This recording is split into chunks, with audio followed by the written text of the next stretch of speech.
Hello, everyone. Thanks for joining us today. We'll get started here in just a moment. Glad to have you today. Feel free to let us know where you're watching from in the chat.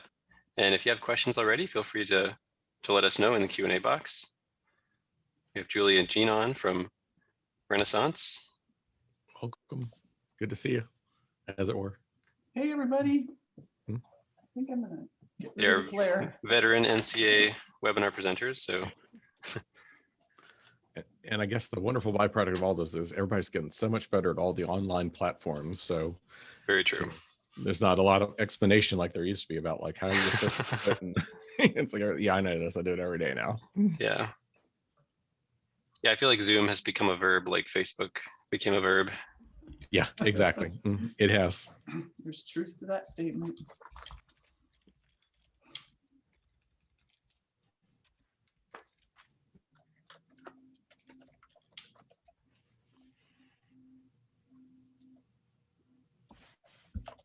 All right, I've got 12 o'clock. Let's see how the folks coming in are doing.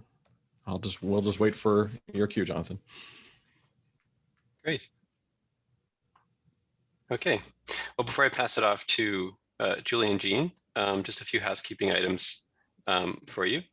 So once again, thanks for joining us today for today's webinar presented in partnership with Renaissance. If you have any questions during the session, feel free to submit those in the Q&A. And we also invite you to join the conversation in the chat box as well. If you have specific questions that you'd like to see addressed, we encourage you to use the Q&A rather than the chat to make sure that we catch it. Also, if you're interested in a certificate of attendance for today's webinar, please complete the post-webinar survey, and that will be shared at a number of points during and after the webinar. So that will be available to you as well. So thanks so much, and it's my pleasure to pass it off to Dr. Julie Vogel from Renaissance. Thanks, Julie. Thanks, Jonathan. Hello, everyone. It's great to be here with you all today. And welcome to our webinar on the elements of an ideal assessment system. My name is Dr. Julie Vogel, and I'll be your host today. I would like to start with a short prayer. So if we could please take just a moment to settle ourselves and pay attention. In the name of the Father, the Son, and the Holy Spirit, amen. Dear Heavenly Father, thank you for your faithfulness throughout the generations. Your words say that although people plan their course in their hearts, it is you who establishes our steps. Give us strength and guidance for everything that lies before us. Whatever we do today, your loving eyes are on us, and you have promised to guide us. Help us to fix our eyes on you as we run the race of life. Help us to walk by faith and not by sight. Strengthen us through your Holy Spirit, through Jesus Christ our Lord. Amen. In the name of the Father, Son, and the Holy Spirit. Amen. Amen. Today's webinar, of course, is sponsored by Renaissance, where our mission is to accelerate learning for all. We do this by providing assessment and practice solutions along with the right data and connections to help you spark tremendous growth for every single student. We currently serve more than 2/3 of U.S. Catholic schools, and we are always a proud NCEA partner and sponsor. We invite you to contact us today after today's webinar to learn more about our STAR assessments and for reading and literacy, Accelerated Reader, the most trusted solution for independent reading practice, and Mayan, which provides 24/7 access to digital books with embedded reading supports and scaffolds to really help kids succeed in their reading. These solutions can all be used in both in-person and remote learning environments, and they support literacy in both English and Spanish. You can learn more at our website, renaissance.com, and all our other solutions that are there as well. Like you, I have to say, our team is so looking forward to the NCEA virtual convention. We are pleased to be a sponsor of the assessment literacy track, which includes a live presentation by Dr. Jean Kerns today. And he will also be doing the live presentation for the webinar and for the convention. And it is on what assessment data reveals about academic impacts of COVID-19 disruptions. So we have round 2 of the research that is coming out on what is happening to our kids in this absolutely crazy time.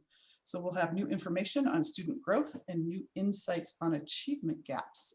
So we look forward to sharing all of that latest research with you. And I know Gene and his team have been working seriously on that to get that moving forward.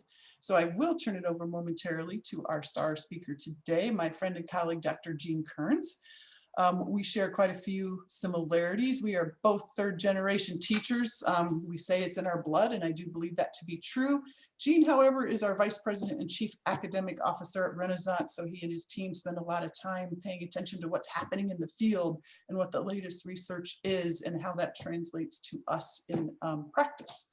He presents regularly at all kinds of conferences, including ours here at NCEA, and he is a co-author of 3 books, including Literacy Reframed. So I turn it over to my esteemed colleague, Gene, who's going to lead us in our ideal assessment system All right. webinar today. Thanks, Gene. Thank you, Julie. I do want to just reiterate something that Julie said. The session that I'll be doing at the NCAA virtual conference will have absolutely just like fresh off the presses research about how kids are growing this year. You may have already seen our How Kids Are Performing report about like what COVID has did, as we started the year. But when we present at the NCAA virtual conference, it will be the first or maybe at most the only second time that information has been seen publicly. So we look forward to that. And as Julie said, down the bottom, 3 books. She asked me the other day, like, what's going to be your 4th book? But there may never be another. There is nothing about writing a book that is inherently enjoyable. The only way that one, at least from my experience, gets motivated to write a book is you get an idea that really mystifies you, that you just cannot get out of your head, and that you feel has value to others. And so I kind of feel like today I've come a little bit full circle because even though the latest book was about literacy, the first book I ever did was on formative assessment. And, my assessment work goes way back, and I'm going to take you really back to the beginning because I'm going to use a lot of ideas today from my dear colleague and friend, Dr. Rick Stiggins, who I really do believe is one of the country's leading experts on assessment. A couple of things about Rick. First of all, when I was an undergraduate and I did an independent study course on assessment, my professor, Dr. Betty Jo Simmons, she was fabulous. She said, you can read widely, you can read on whatever topics you want to read on an assessment, you can read a variety of authors. I'm only going to place one requirement on you for this course. I will require that you must read something by Stiggins. She considered him so influential in the field that I would not be granted, a credit for that course had I not read Stiggins. So I dutifully read my Stiggins, and fast forward a few years later, I was on an advisory board for Renaissance before I worked for him at the time. And I was so excited when I saw the list of the people who would be on the advisory board because Rick Stiggins was going to be on the advisory board with me. And guess who sat down next to me at dinner? And that was over 20 years ago, and we've remained in contact since. And he's just an amazing guy. So Rick's handprints are over many of the ideas that we're talking about today. In particular, this book of his, The Perfect Assessment System, which really lines up with our title today. And I highlighted the word system because I think that is so important. The minute we say that something is a system, then inherently we need to understand that it's got multiple parts. So it's not just about one tool. It's going to be multiple parts to it. And it's not just about the thing having multiple parts. It's about how the parts start working together. And so it really takes the complexity up. So really, these are the 3 ideas that we're going to work through today. So we're going to go one-to-one, left to right across the screen. First and foremost, we're going to acknowledge and talk about the fact that the perfect assessment system must meet the needs of all stakeholders. We'll talk about who they are and who has typically been disenfranchised by the process. After we understand that element, then we'll go to the next reality, which is most of us pre-services teachers didn't get all the training by any means that we need to have to be able to operationalize the perfect assessment system. And then finally, we'll take a look uniquely at students as stakeholders and what they desperately need out of the assessment system that we create for them. But let's start with the first big idea. That is that the perfect assessment system, if we're going to aspire to say that we have the perfect or ideal assessment system, then one of the things that Rick says is it needs to meet the needs of all stakeholders, all the way from the bishop, all the way down to the kids, and then outside the walls of the schools to their parents. Now, let's be clear. In most instances, when schools have built, what they sort of may not even name as being an assessment system, often we put a lot of emphasis on what was needed sort of higher up in the food chain. And what Rick says is, kids often weren't thought about as much as they should have been in the process. We're going to come back to that in just a minute. But the main thing about acknowledging all these stakeholders is they need very different types of assessment data. So, what a principal or a superintendent or bishop needs is at a much, much, much larger grain size than what a teacher or a student needs. So often as we're higher up on this chart, we're looking at aggregate totals of kids across multiple buildings, and you start working your way down, and the principals, they've just got a building, but then they've got aggregate totals of all the classrooms, and you get to the teachers, and they have to think about all the kids. But when you get to the kids, it's about them trying to think about themselves or their parents, being concerned about the one or two children that are theirs, who are part of this assessment system. And when we think about all the stakeholders, it helps us understand the complexity of this, because different folks need different things, and there's just an inherently different grain size from what a student needs or a parent needs to know about their child than there is at, say, the superintendent or the bishop's level. Here's the most important idea, though, next, is that we are not well prepared by our pre-service teacher training programs to truthfully do all that we need to do in the name of assessment. And Rick Stiggins gives a great analogy for this. He says the training that we get is often like training a doctor to practice medicine without teaching them the medical tests to order and how to interpret the results. We don't get all that much pre-service training, which brings us to our first poll question, which is, were you lucky enough to have a full class just on assessment during your undergraduate teacher prep? Yes, no, or maybe there's some folks on the line who didn't go that traditional preparation role, and that's fine. Two, take a second, just give me a little bit of feedback there. And let me see how it's going. There are a handful of universities who have realized this sort of gap and may have elevated assessment to being a full course. But in most instances, it's not an entire course. And I'm talking about the entire credit, the entire class was just on assessment. I'm actually really surprised by the numbers because I'm seeing more folks who got a full course on assessment than I might have realized or might have thought about before. But notice most people said I either went another route or I didn't get a course.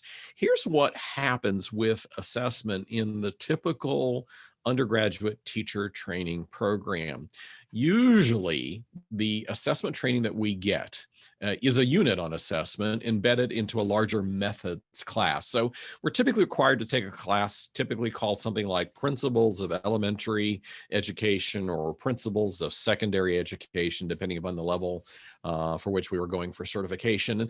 And that was a broad, and professors called them a survey class. We are surveying a lot of topics. So classroom management was in there, instructional planning was in there, how to write educational objectives, instructional design. And typically the largest project for those classes is often to write a unit. So identify a unit that might last, say, 2 or 3 weeks, write all of the lesson plans that you would use to teach the concepts of that unit, develop all the materials. I'll date myself. I had to do some transparencies, and then we had to do a bulletin board.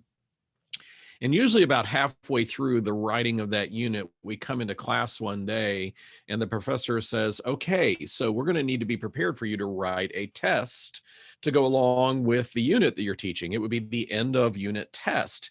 And at about that point, they start spending a couple of days talking about assessment, and we learn about general item types and some general scores. But at the end of it, what this really means is, after maybe a week of instruction and after having written one test to go with one unit that we never even really taught to kids, for most of us, that is our preparation to be teachers. That is our preparation to function in the capacity and to fill the role that we need to fill in the classroom as part of the ideal assessment system. And any way we slice it and dice it, that is just enough. Again, Stiggins's words, what we do in terms of pre-teacher training preparation to do what teachers need to do in the field of assessment is like preparing someone to practice medicine without teaching them what tests to order and how to interpret the results. Because you see, within that analogy, we are the doctors, the kids are our patients, and the way that we're figuring out what they need and whether what we are doing for them is effective is through assessment, but we don't know often what tests to order and how to interpret the results that come back from those tests. So there's quite an uphill battle. There's quite a challenge for us to be prepared to do this. There has been over the last, primarily the last 5 years, 5, 10 maybe, there's been a significant uptick in the dialogue around this topic, and many calls to help support in building the assessment literacy of teachers, making sure that we understand all the parts. And I know that NCA is working on some micro-credentialing around assessment. And when you think about it, there's a lot of things that we need to know. Let's start with some of the most complex ones, and then we'll make our way to some things that are a little bit easier. And those are the things the kids really need from us as well. But think about all the words that come up when we start talking about assessment, particularly standardized ones, whether they are more summative or interim in nature. And I do remember talking about percentile ranks in the undergraduate class. But you know, percentiles have some cousins. There's quintiles and quartiles and deciles. And I didn't know too much about those kind of things till I got out on the field. And it all begins with the mean score and the standard deviation and the normal curve distribution that we start carving up into these things like percentiles or grade level equivalent scores. And when you're doing that, you need to understand things like regression to the mean, which is the phenomenon that over time, kids have more typical looking scores, which means high performing kids every now and then have some dips. Doesn't mean that they went off the cliff in terms of performance. It just means they regress towards the mean. I'm not trying to cover these terms with you. I'm trying to contextualize it and to say there's a lot that we need to know. And then you get into some even lesser used but deeper scores like student growth percentiles, which are the best way to measure student growth over time, but they're very complex. And then there's things like normal curve equivalent scores designed to overcome some of the shortcomings of other scores. And sometimes they all get reported to us on the same kind of report. And our lay people's minds, we expect them to rise and fall in perfect unity, and they don't always do that. And then that just begets all kinds of other questions there. There's a lot to be learned. So as NCA is looking at micro-credentialing around assessment, this is part of it. We have to be prepared. These are the most formal, if you will, medical tests that we could run on our patients. And understanding what these scores mean would be necessary for us to interpret the results that come off of those tests. So this is part of the challenge that we have. I want to point out just a couple of big ideas. Again, borrowing from Rick Stiggins, he says, you know, there's a lot of assessment methods that we have at our disposal. And being a well-trained teacher is knowing which tool to choose for which purpose. So, you know, Rick says, you know, some of our methods are selected response kind of things like multiple choice or true false matching, fill in the blank, things like that. But sometimes realizing that those tools can only go so far, we want kids to have an extended written response. Those things are wonderful for capturing students' thinking. And sometimes we want to go even beyond that. We want a performance assessment. We want to create a simulation in the classroom where the students are applying what we have been teaching them in as real of a real world concept or context as we can simulate in the classroom. And sometimes it's not as much about, the kids doing something. Sometimes it's just about the personal communication aspect, questioning kids, doing conferences with them, interviewing them about what's going on. And maybe it's about portfolio assessment, which is collecting work over time and letting students reflect on it and see their abilities grow and change across longer time periods. And all of these things are assessments, in the same way that all of the pictures that you see are hammers. You see, moving left to right, a jackhammer, and then what we generally refer to as just a standard hammer, and then we see tack hammers, and there's a sledgehammer in there as well. All of them are from the same family. They are all hammers. But you don't pick up a sledgehammer to do a tack hammer's job, and you would never use something like a jackhammer to do the intricate work required by a tack hammer. You see, it's all about knowing how to use these tools. And Rick gives some ideas for engagement, he calls it. In other words, how do we engage with these different item types as teachers?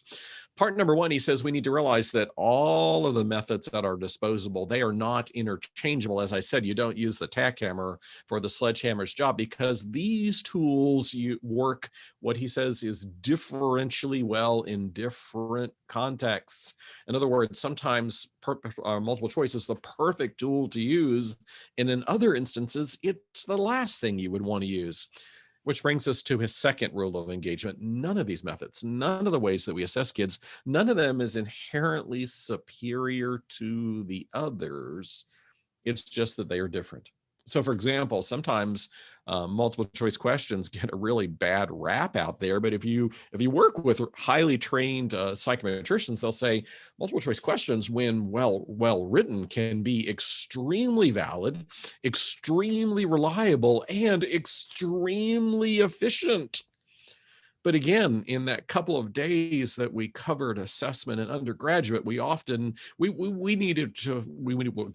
have had to expend several weeks to understand really how to just use that one tool of multiple choice, before then we moved on to how to do the written responses, before we moved on how to do the performance assessments.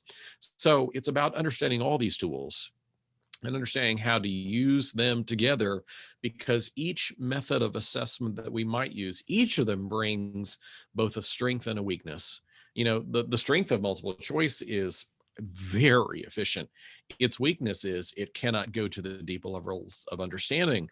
The strength of performance assessment and the strength of written assessment is it goes to deep levels of understanding, but its weakness is there are so many variables that crafting them with precision to make sure that they're both reliable and valid takes some training and takes some work. But again, it's just about knowing the different tools at your disposal. Sometimes you are knocking out massive chunks of work and you can use something like a broad chisel. Other times you are doing fine, detailed work and you need the tool that works at that level of precision. So again, for us as teachers, to be able to do what we need to do in the name of assessment is about understanding all of this. And for most of us, we did not get enough pre-service teacher training to prepare us. And so it's about professional development ongoing in schools, on the job training, for us to learn how to master these various tools and these various skills.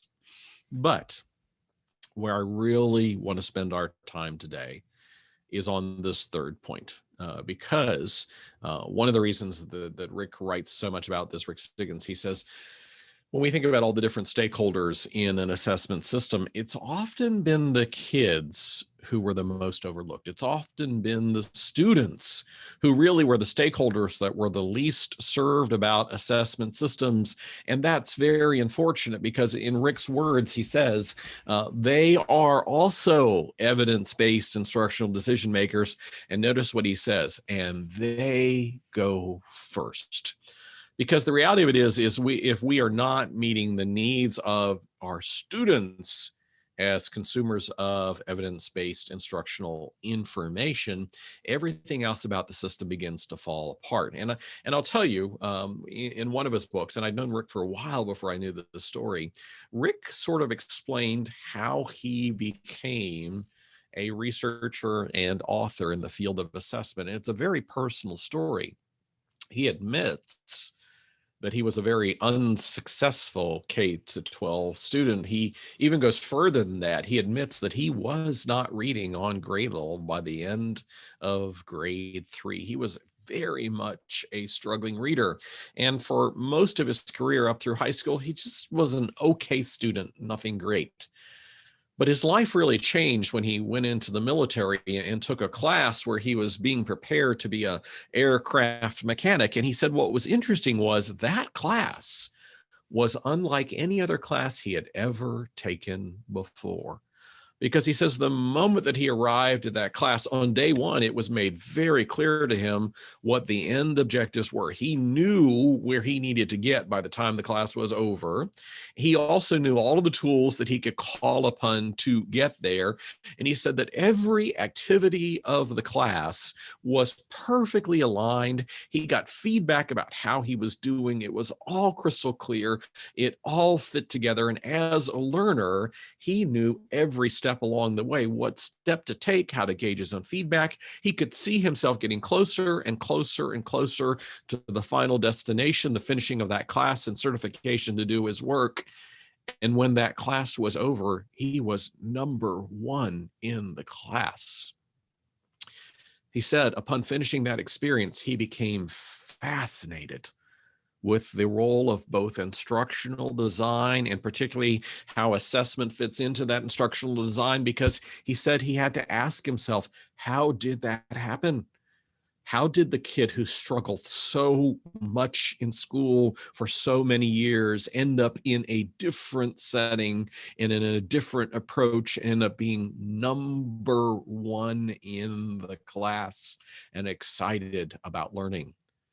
That became Rick's mission, to help teachers understand how to make their classrooms like that so that all children could flourish and how all kids could be involved, highly engaged, deeply in learning.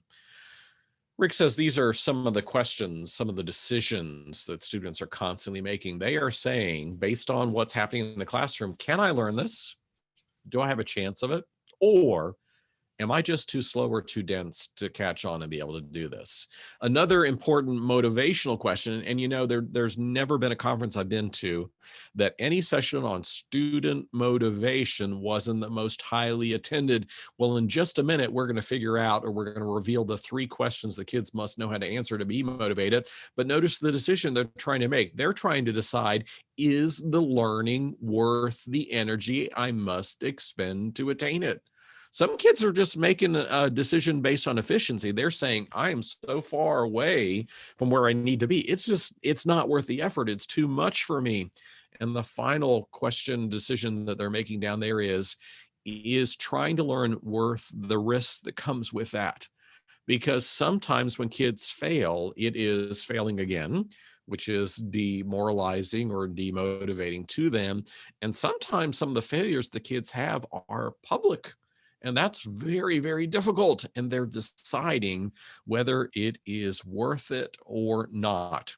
But this brings us to our next poll question, which relates to the real tools that we can use to answer these important questions for kids. I want to know, have you done any substantial, I don't mean just a day, I mean prolonged amount of time doing professional development on formative assessment classroom strategies? So not those scores, not the percentile ranks and the deciles and quintiles and quartiles or regression to the mean. I'm talking about just strategies that you can weave into what you do every day as a teacher so that you can give information to kids about how they are doing so that they can come down on the affirmative side of those questions and decide that, yes, they can do this. Yes, it is worth the energy. And yes, it is worth any degree of risk. So here are the results. And what we see is 3/4 of you fully have said, I have not gotten a lot of training in this area. Ladies and gentlemen, we are about to see some of the most important research there may ever be for teachers to come to understand. Things that if we can get our hands around them can absolutely train or transform our classrooms. Things that some leading experts have said are the most efficient, simple, cost-effective ways to improve student performance, and they all live under the umbrella formative assessment. On the screen, you see a reference to a paper that was published in 1998 by Paul Black and Dylan William, with Dylan being pictured here. It was titled Inside the Black Box. And I think one of my colleagues said we had the link and we'll paste it in. Don't read it unless you suffer from insomnia, because it is just sort of the core research. But let me tell you about that paper. Dylan and his colleague Paul, they did a synthesis of over 150 different articles, books, and papers all around assessment to determine two things. Number one, did teachers get enough training pre-teaching or pre-service? You know the answer already. No, they didn't. But the other one was, what was the potential impact? If formative assessment was done in the very best ways that we know how to do it, what was the impact? Well, I'll tell you, at the time that Dylan did that study, he had what research says is the least stressful job out there in education. Tenured college professor. Tenured college professors have made it to a certain level where they're very protected in some ways. And the number of courses that they teach over, a couple of days is what most K-12 teachers teach in a day. So he was in the comfortable ivory tower. But let me tell you what happened to Dylan after 1998. He finished this research, and the results, which I'm about to show to you, were so conclusive. He made a life-changing decision. He decided to leave that ivory tower comfortable position. And basically, for the last 23 years, he has been in the trenches with teachers, taking the research and turning it into strategies, things that you can use today, tomorrow, next week with kids that will make a difference. And here were the findings that prompted him to make that life change. Finding number one: students who are taught by teachers who really understand how to integrate assessment and instruction, who know the kinds of strategies that I'm about to give you a preview of, when they can do this very well, those teachers can, in a period of about 6, maybe about 7 months, they can cover as much content as it takes the average teacher a year to cover. Let me contextualize this for you. 75% of you said, I have not had training on high quality formative classroom assessment strategies, which means you're in the year kind of interval. What I'm about to show you will allow you to cover in 6 to 7 months what it's not right now taking you a year to do. So for all of the conversations that we have in education about raising student performance overall and closing achievement gaps, this is an answer to that staring us in the face, because what it means is we could do more with kids.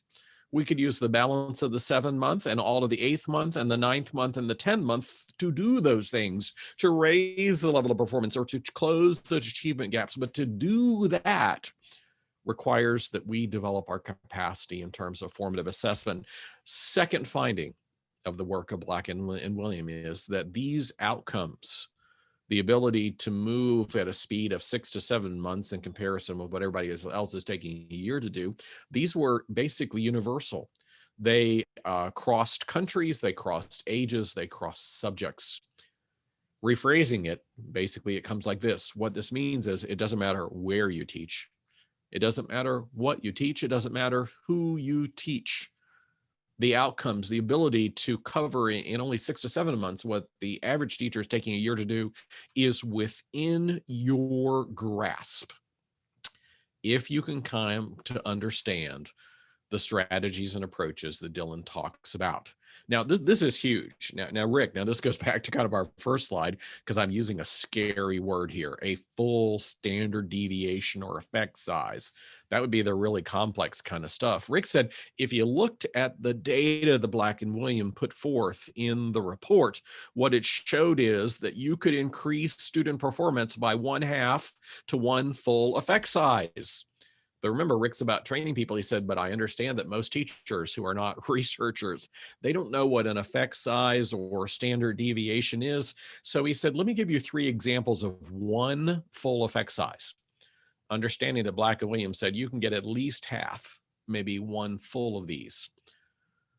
One full effect size or one standard deviation is roughly 30 percentile points, which means that what Black and Williams are saying is you could take your average student percentile rank and increase it by at least 15, maybe up to 30 points, if you can come to understand formative assessment in the way that they talk about it. Another way that we could look at it is, again, one full effect size or standard deviation is roughly 2 grade level equivalent scores. So what that means is look at the mean grade level equivalent score for a group of kids, your classroom, your grade, your building. You could add at least 1, maybe 2 units to that. That is significant. Another way that we can envision one full effect size or one standard deviation is that it is 100 points precisely on the SAT scale. So take whatever the average SAT score is for your graduates and add at least 50 to it, maybe 100, okay? These are all significant. To be able to move over 6 to 7 months, as much distance as most people take a year to cover, to increase percentile ranks by 15 to 30 points, grade level equivalents by 1 to 2, or SAT points from 50 up to 100. These are all very significant increases in performance, which basically comes down to this. What this means is the potential impact of high quality formative assessment classroom strategies is huge. But again, we don't get that training. And 75% of you said, I was not trained in this area. So let's start giving you some ideas. Now, before I go any further, I've seen a few chat things kind of going on. So Julie and Seth, Jonathan, Martha, those of you that have been monitoring things in the background, before we kind of dive into these strategies, which really is the heart of everything for us, I wanted to pause just a second and check in with the folks who have been monitoring chat and see, is there anything that we need to address before we dive into these strategies? I haven't seen any questions in particular that we need to address at this time, Jean. I think we could go ahead and keep going. All right. Well, that could be a good thing or a bad thing. I'm hoping we're falling on the good side of the house here. Here is, in my estimation, the best book there is out there on formative assessment classroom strategies. It's by the man himself, Dylan William. It's only about 1/4 of an inch thick. It's not some gigantic tome on the thing. It's got a little bit of research in there, but the reason that I love it and the reason that I find that teachers love it, and I have probably trained, I don't know, at least 5,000 teachers, done training with them on this book, is it's full of strategies. That's what teachers want. They want strategies. What can I do tomorrow? What can I do next week? So remember, Dylan left that ivory tower of academia and he spent the last 23 years in the field with teachers. This book is one of the manifestations of all of that work, because it is him working with teachers to take the research and turn it into concrete approaches and strategies that you can use. So let's get a little bit of previewing here. Now, first of all, what he says is these are the areas. These are the kinds of themes that emerge when you take the research and turn it into strategies. He says anything that we do that helps clarify for kids what it is they're supposed to do and how to measure their success on that, that is a good thing. That is assessment for learning. Things that we do to increase and make our classroom questioning, our discussions, our learning tasks better. These are great. Things that we do to learn how to give feedback that truly moves learners forward is all great. And I'll reveal for you the sad reality that, generally speaking, if you've not been trained in this area, in the typical classroom, about 75% of the feedback that we give kids, they ignore. So if you spent 6 hours over the weekend grading research papers, I hate to tell you, they're going to ignore about 4.5 hours of your effort. And I don't know about you, but as a teacher, I want to make sure that if I'm spending time doing something for my kids, it pays a dividend. So we'll teach you a little bit about how.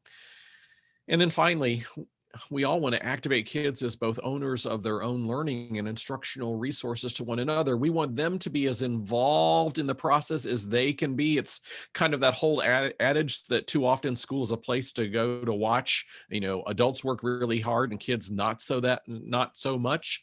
The sad reality of it is if your kids are leaving school not as tired as you are, you're not doing it right, because they should leave just as tired as you are. And throughout the day, we want them to be instructional resources to one another, because research says when we create the conditions for kids to teach one another, everybody benefits. So let's look at just 2 of these strategies. There's 53 in the book, so you'll have to wait for the other 51, but let me share 2 ideas from this book.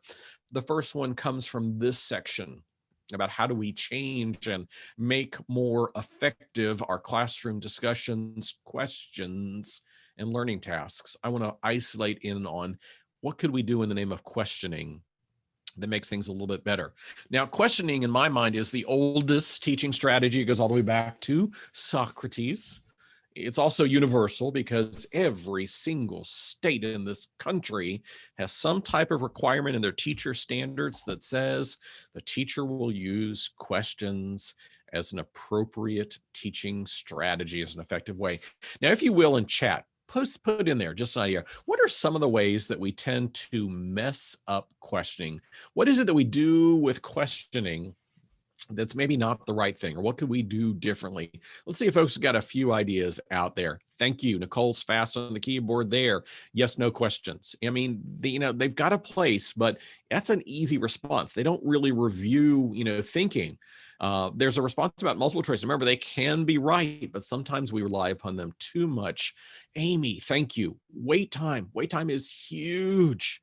Kids need a little bit of time to think. Open-ended questions can be the right tool, but we have to prepare for them. Sometimes we don't have a place where kids can go. It doesn't reveal their thinking, or we give them leading questions.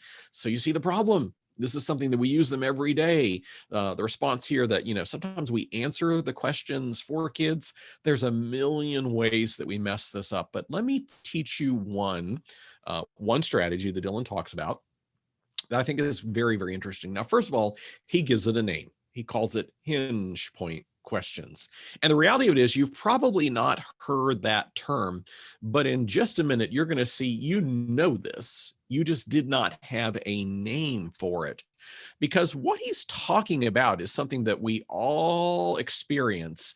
And it's that dynamic that as teachers, we deliver some instruction. Hopefully we did some checks for prior understanding. We determined where our kids were. But after we kind of get in our instructional mode, we spend 2, 3, 5, 10 minutes teaching. There's an old rule of thumb that says basically 1 minute of instruction for every year older the child is. So again, we spend 5, 7, 10, 12 minutes on a lesson, something like that. But after we've imparted some content, then we as teachers stop teaching and we start asking questions. Now, somebody tell me, at that moment, when you ask those questions, what is it that you're trying to determine? You've spent 5, 10, 12, 15 minutes teaching, and you stop teaching and you start asking questions. What are you trying to gauge at that moment? You know what you're trying to gauge. Let's see if somebody can put that in chat for me. Trying to gauge comprehension, gauge student understanding, understand, do they understand what I just covered? Exactly. This moment, you just did not know its name, but here is why Dylan calls it the hinge. Because at that moment, we do not know which way the lesson might turn. Because there's one of 3 ways that it could turn. We could pose the questions and find that everybody understands what we just taught, and so we move on, whatever moving on is. Moving on could be, okay, now I'll teach you the next skill and sequence, or moving on could be, we did this together as a group, so I'm going to move you into some more independent practice or small group kind of practice away from me as a teacher and see if you can still do it. We move on. That's one chance. That's one way the lesson could turn. Another thing that could happen, though, is that we ask a bunch of questions and we find that students did not grasp it. There's a lot of incorrect answer. And so that hinge turns in the completely different direction, where suddenly now we're trying to figure out how to reteach. We're trying to figure out a way to back up and punt. And then sometimes the hinge comes to the middle, which is a dynamic where some students give you the correct answer, which means they are ready to move on, but other students give you very incorrect answers, which means you can't move on. And maybe for teachers, that's the most frustrating moment, because we're trying to make sort of polar decisions about, can we move on? Or do we have to reteach? We are torn because some kids gave the right answer and might be ready to move ahead, while other students still seem to be struggling. Now, here's the reality. As teachers, I believe that every time we reach the hinge point, we naively assume that everybody's going to give us the right answer, because I've never met a teacher who didn't have their move on strategy in place. If I ask them while observing their teaching, what are you going to do to move on? They are very clear about what moving on is. It's the other possible turns of the hinge they are not clear about. If I say, how are you going to reteach it if that doesn't go well? They often do not have a plan. And if I say, what are you going to do if the results are mixed? Again, they often do not have a plan. And what Dylan says is, we have to plan for these moments. We have to be prepared for our instruction. We have to write some great questions to gauge understanding. And then we have to have a plan about either way the lesson's going to go. So if you just Google hinge point question examples, you'll find hundreds of them out there. You'll find examples of great questions that teachers have written. And then underneath them, if they've done the full training and planning with Dylan, what you will find is their move on plan, their backup and punt plan, and their plan to clean things up if the results are mixed at the hinge point. Now, I love this concept because we all know this moment in our lesson, but we've not thought about planning at this level of detail for them. And notice what Dylan says is, at that point, you're asking questions. Everything about formative assessment is about using data to make the right instructional decision in the moment. And here's what Dylan says we should do with our data at the hinge point. If we ask questions at about 85% or more, you can set the upper threshold. Maybe you want 90 or 95, whatever you want. But if we have to ask questions and enough kids give us the right answer, we move on. If less than 50% of the kids can give us the right answer, we must reteach. There is no other way. It's going to be incumbent upon us as teachers to reteach. But notice the mixed results one. That's the one that I said, and I believe most teachers kind of fear. They fear that moment where some kids are ready to move on, but other kids are not. Dylan says, why do you fear that? Because those moments when some kids have gotten the idea and might be almost ready to move on while other kids have not gotten the idea, those moments are some of the most perfect moments there could ever be in your classroom for peer instruction to occur. So we could put kids in small groups and have them talk about what you've been reviewing, because you know that more than 50% of the kids have the right answer. So there's enough kids out in the room to carry that conversation. It could be a small group conversation. It could be turn to the person on your right, turn to the person on your left. There are 100 ways that we could set up small interactions, small peer instruction, and it offers not just a win-win, it offers a win-win-win. Here's what I mean by that. At that moment, we do peer instruction based on hinge point data. The teacher wins, because as the teachers, we don't have to figure out a way how to reteach or go back and punt. We're off the hook there. The student who is struggling wins, because they get to hear it again, they get a repetition. And more importantly, when we create dynamics for peer instruction, often kids use words that are different than we would use as teachers. They break it down to more kid-friendly language. And so the struggling kids get to hear it again from their peers, often in more kid-friendly terms. But finally, the third win, our top kids win, because it is in explaining, in teaching something to someone else, that learners truly cement their understanding. And this is not opinion. This has been proven by research. In peer instructional settings, all students grow, but it is the students who are providing the tutoring that grow the most. So hinge point questions and the opportunity to find perfect moments for peer instruction where the teacher wins, where the struggling kids win, and where the top performing kids all win. Those are powerful dynamics, but it requires that we plan for those moments.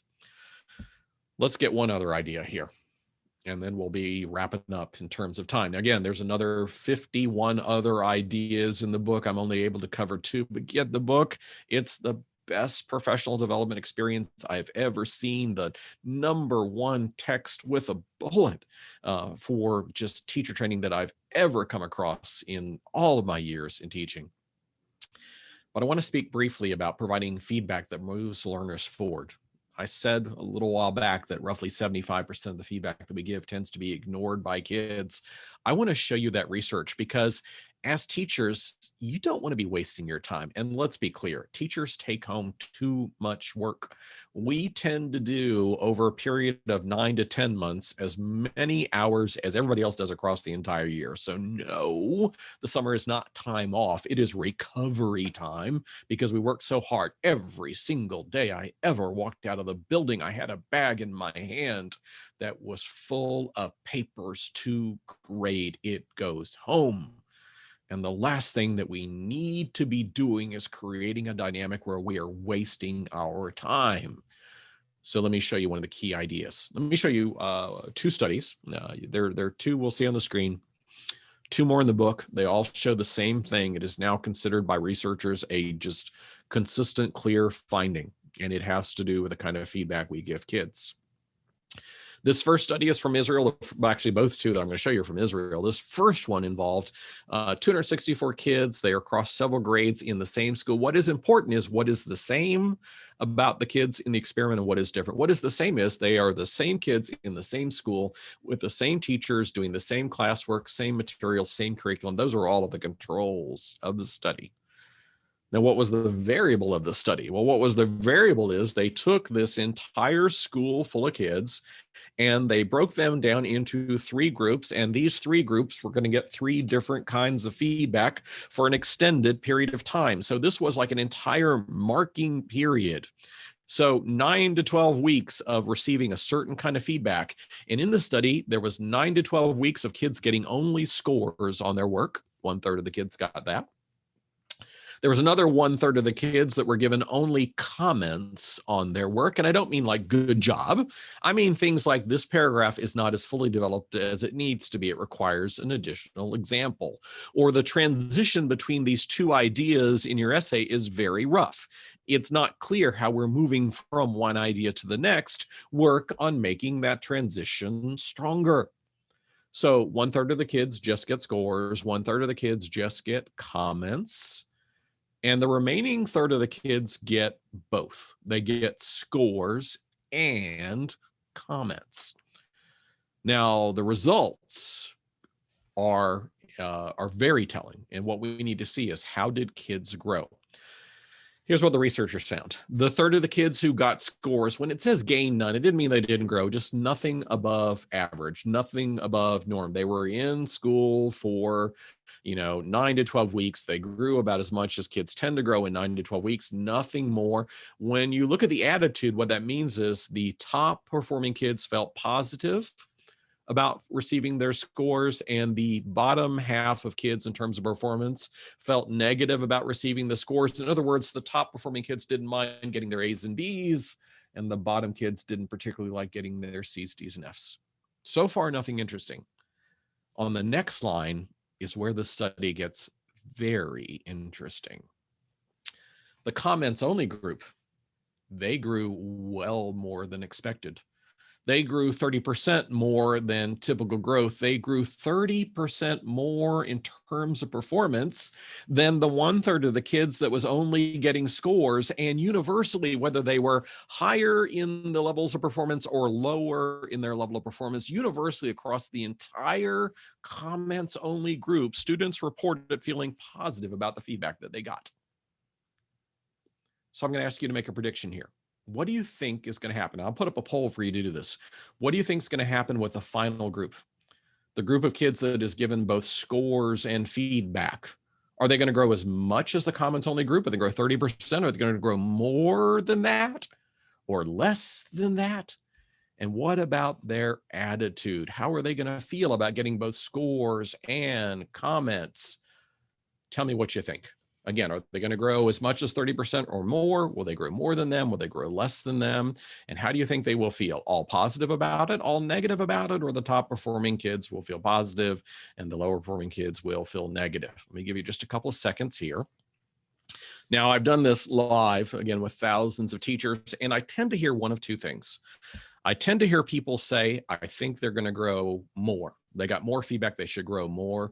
Some people say, no, there's just something about grades and comments. Like when I write all the comments and I put a grade on it, it's like the kids can't see the comments because the grade's right there looking at them. Well, let's see what you predicted. You all basically said you thought they would grow as much, the number one answer, as the comments group, and they would all be positive. Well, let me show you the realities of it. Not so much. When both grades and comments are combined, there is no extra growth. It looks just like the scores only.